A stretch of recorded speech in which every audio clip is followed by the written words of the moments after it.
Welcome to the official YouTube channel for the Colin Cowherd podcast. Go on, hit that subscribe button if you're new so you don't miss any of our great football content this season.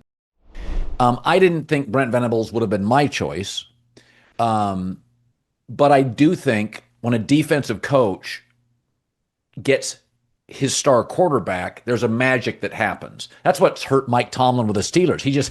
Big Ben got old. You just can't find the quarterback. And Belichick even proved, like, defensive coaches, once the star quarterback, if you miss on Cam and Mac Jones, like, you get fired. So I think Brent Venables has found his quarterback for the time being. And it's like, okay, so he's got a bunch of juniors and seniors on defense. He knows defense. He can build culture. He's a tough guy. He was at Clemson. It'll work. It's interesting with Lincoln Riley. He's the offensive guy. He had his quarterback. He found his defensive coordinator. So last week, I had my questions about USC. But I watched them last week, and I thought, because when I watched Oklahoma beat Michigan, I thought, okay, this coach is going to work. It's going to work. And you can't just fire coaches, Josh, like you used to, because the NIL, you got to raise $20 million before you buy out the coach. Yep. So I've said the NIL is a coach's best friend. So Lincoln Riley's an $80 million buyout. They just built $300 million in facilities. They raised $18 million a year. Lincoln Riley's not going anywhere. But when I watched Michigan, Oklahoma, I thought, okay, he's going to survive here. They're not buying him out. He's going to survive. And I know it was Purdue, but I watched their defensive front, and I'm like, oh, shit. This is a Big Ten team. Mm-hmm. USC is controlling the line of scrimmage. They are pushing them. Now, Michigan State's offense is better. Then after that, it's Illinois is a real test, albeit that one in Champaign, a glorious Champagne. The Champagne's better than the town. But my take was, I think Venables and Lincoln Riley found their way.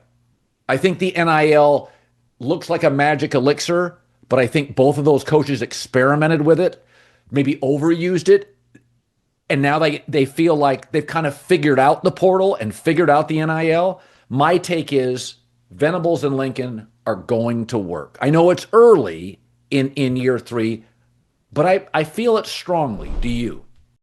Well, I'm fired up to announce Hard Rock Bet as the Volume's new presenting sponsor. Everybody knows Hard Rock hotels and casinos are iconic for entertainment. Well, now the Hard Rock Bet app brings more energy and excitement than ever to the world of sports betting. What does it mean for you? Well, here at the Volume, you'll start to see us use Hard Rock Bet's lines when talking about the biggest games, college or pro. We'll give you all the crazy stats from Hard Rock Bet Stats Hub, which is right there in the app. Plus, we'll be taking the show on the road, doing live broadcasts, meet and greets right from the Hard Rock properties down in Florida. The Hard Rock Bet Sportsbook app's the only legal sportsbook whenever you're in Florida. It's also live in Arizona, Ohio, New Jersey, Indiana, Tennessee, Virginia, Illinois, and Colorado, with more states coming soon. So right now is the perfect time to sign up. All you have to do is place your first $5 bet. If it wins, you'll score $150 in bonus bets on top of your winnings. That's $150 more dollars for you to bet this football season. If you're in New Jersey, you can also hit the Hard Rock Bet Casino app. It has all the same casino games you'd play at one of their properties. All your favorite games from Atlantic City. Practically everything you want to bet across every sport. All in the same top-rated, nearly 5-star app. So head over, sign up today. Join us as we get this party started with Hard Rock Bet. And roll with us all football season. Yeah, you are describing something I agree with, something I have begged Dabo Swinney to explore at Clemson to no success. You're describing what Brian Kelly has figured out in the last year or so at LSU. Yes. I mean, he walked in that building and almost from an egotistical standpoint tried to prove a point by flushing the building of Louisiana people. And a huge mistake. And he course corrected on that from a personnel side. And he course corrected on defensive hiring. And now, voila, they can win a game 20-10 last week. And it's hideous, but it's a win. I fully believe what you're saying about Lincoln at USC. Here's the shame of it. The shame of it is he didn't do it when he first got hired. Like he brought a guy with him that was very inferior as his defensive coordinator. I've got my own theories about why that happened, but it happened. All right, so he makes the right move. He made the wrong decision at the outset. He course corrects properly. The problem, I think you and I talked about this a couple of weeks ago. Okay, then you find yourself at a major job 3 years in, asking for patience. And no one wants to give you patience. But if they will give it to him, I do believe it'll work out. I've always believed that about Lincoln Riley. I just hate that it took this long to figure it out. And, we're still in the theory stage of that. But I do think he figured it out. Josh, what happens is, and Saban found this out when he left Michigan State to LSU. So when you take a job and you're kind of scooting out of town, this is Lane Kiffin at Tennessee. So what you basically tell your staff is, guys, the private jet leaves in 6 hours. If you get on it, you're hired. Well, the truth is, with Lincoln at Oklahoma or with Lane at Tennessee, there's a couple of guys on your staff you're probably not or hoping don't get on the plane. But when they do get on the plane and move their families cross country, then you owe them 2 years of employment for their kids and their family. So Alex Grinch got on the plane. I think he knew halfway through year one, I can't fire him. Yeah. It wasn't working.